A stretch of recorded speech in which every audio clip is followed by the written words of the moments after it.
Look at the flowers on this plant. It's a Loropetalum fire dance. It's a really nice shrub. Featured this earlier, back in March, when it wasn't flowering.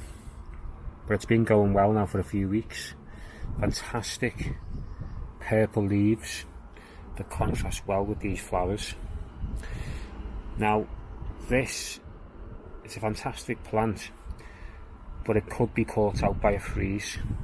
It copes with the average winter, but if we had about -5 centigrade, I think it would be damaged. But the good thing about this plant is it always comes back.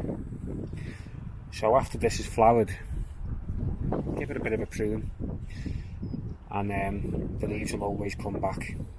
Try and push the plant out a bit. But it's a fantastic addition to the garden. But I've noticed a few things about it though. It doesn't like wind. You get a strong wind, I've noticed some of the branches will snap off. I wouldn't be kicking a football around this though. Because it's so brittle, the stems will easily break off, so it is quite delicate.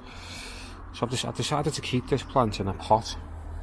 So if we do get a really hard freeze, I can move it away from the bitter freeze.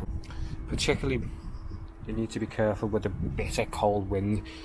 I know where I live, although we don't get extreme temperatures, we do get wind, quite a lot of it. But yeah, if you haven't got this in your garden, it's a really good addition. Thanks for watching, and don't forget to subscribe.